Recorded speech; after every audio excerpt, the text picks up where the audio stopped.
Urban Tube. De retour en studio, mesdames, messieurs, je rappelle que nous avons le plaisir ce soir de recevoir Tafis. Eh bien, je pense qu'on va rapidement essayer de parler de notre invité d'aujourd'hui. Alors, Isidore Tameu, alias Tafis, bienvenue une fois de plus dans Urban Tube. Merci. Comment tu trouves l'émission jusque-là? L'ambiance est bon enfant. Ouais. On est entouré de professionnels qui savent ce qu'ils font, qui ont une émission structurée et qui est vraiment un bon moment d'entertainment, de divertissement, où on ne s'ennuie pas, où on écoute de la bonne musique, où on est entouré de passionnés. Et voilà quoi, donc forcément, ça fait plaisir. Je me sens flatté. Merci beaucoup. On va quelque peu parler de toi. Isidore Tameu né dans une famille de combien d'enfants? 8 enfants. J'ai été le plus jeune de toutes mes salles, de toutes mes classes. J'ai pas fait le CM2 par exemple. Et c'était beaucoup me trouver brillant. Ouais. Et très réservé, très timide, jusqu'à la classe de 3e seconde. C'était quoi le déclic pour que tu te dévoiles aux yeux de tout le monde? Le déclic, c'était le savoir. Le savoir. Ouais, parce qu'on dit le savoir est une arme.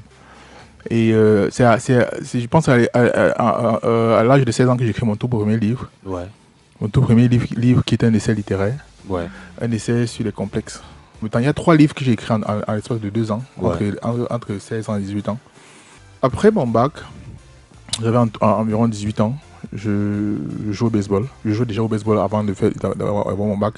Je suis Tafis, où Isidore Tameu est 3 fois champion du Cameroun de baseball, 3 fois vainqueur de coupe de baseball et entraîneur national de niveau 1. Ensuite, je suis promu assistant au secrétariat général de la Fédération camerounaise de baseball et softball, pour ensuite devenir secrétaire général adjoint de la Fédération camerounaise de baseball, le plus jeune secrétaire général de sportif au Cameroun.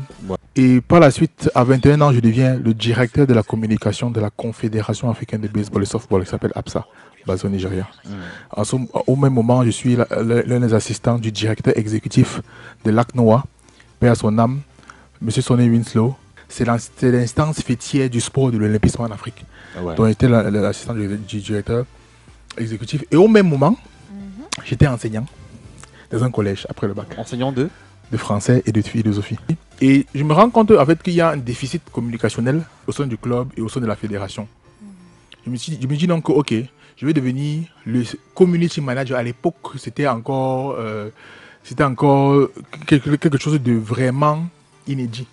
J'ai dit que je vais devenir le community manager de mon club. En même temps athlète, en même temps community manager. Je crée un blog. Pour dédier à la communication des actions de mon club. Et le blog est toujours en ligne jusqu'aujourd'hui. yaoundétigers.blogforever.com. Donc, je fais les articles, je fais des photos avec mon téléphone, je publie sur le blog.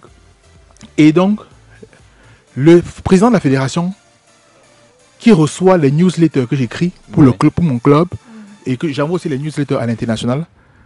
Le président de la fédération est interpellé, d'après les confessions qu'il me dit dans l'aéroport, que dans ton pays là ça bouge beaucoup, hein. On reçoit des newsletters venant d'un club là chez vous, les activités de baseball, c'est bien, ça bouge. Il est surpris lui-même. Et là, il prend au sérieux en fait les newsletters qu'il reçoit et à son retour au Cameroun, il me convoque. Il me dit, ce que tu fais pour ton club est tellement important que j'aimerais que tu le fasses pour la fédération. Waouh. Donc là, on est en 2005.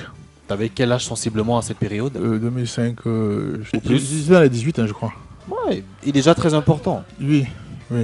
Et donc c'est comme ça que on me nomine au poste d'assistant au secrétariat général. Ouais. Et donc c'est donc comme ça que les élections de la prochaine Olympiade, je suis candidat dans la liste. Et je suis nommé au poste de secrétaire général adjoint. Donc je quitte d'assistant à secrétaire général adjoint. Et c'est un poste que j'occupe jusqu'aujourd'hui. Je pense que c'est un volet que peu de personnes connaissent de ta personnalité. Effectivement. Et je suis membre du board de la Fédération mondiale. World Baseball.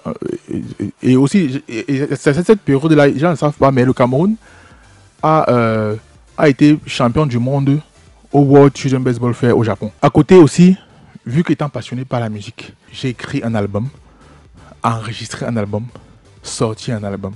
Toi, personnellement, tu chantais également?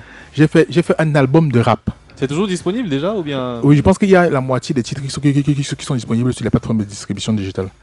Ok. Ouais, donc C'est Tafis toujours ou bien? Toujours Tafis. Ok. En fait, Tafis, c'est un acronyme. C'est un acronyme de mon nom, c'est Tame Fedi Isidore qui veut dire Tafis en fait. Ah d'accord. Et tout est possible au Cameroun. Le Cameroun, c'est une terre promise, c'est une terre du possible. Ouais. Et donc, à chaque fois, j'ai eu à saisir les opportunités, toujours à me réinventer, toujours à faire de belles choses. Et comme ça, que de fil en aiguille, je me suis retrouvé du sport ou de la poésie ou des livres à me retrouver dans la musique, à me retrouver manager. Ouais. Parce que pour moi, à chaque fois qu'il y a un problème, il faut trouver une solution. Moi, je me suis toujours positionné comme étant un solutionneur. Parce que j'ai apporté des solutions. Et je me suis toujours dit que le premier conseil que je vais te donner aux jeunes, c'est de pouvoir avoir un raisonnement orienté solution que d'avoir un comportement orienté problème. À chaque fois que tu te positionnes comme étant une solution, il est plus agréable pour toi d'être reçu, d'être cherché ou d'être accueilli quelque part. Ouais. Parce que tu dis que non, quand on voit ton numéro, on sait que ce numéro c'est pour débloquer un problème. Et donc, c'est là dont on remet en cause un souci de compétence. Ouais. Il faut donc développer une compétence spécifique qui peut t'aider à pouvoir aider les autres. Ouais. Tu vois un peu? Parce que même Jésus, c'est une référence biblique, qui était le Messie, lavait les pieds de ses disciples. Regardez, les actes de grandeur, ce sont ceux-là qui sont au service des autres. Donc, il faut avoir le principe de se dire que à quoi est-ce que je peux servir? À qui? Pourquoi est-ce qu'on aura besoin de moi?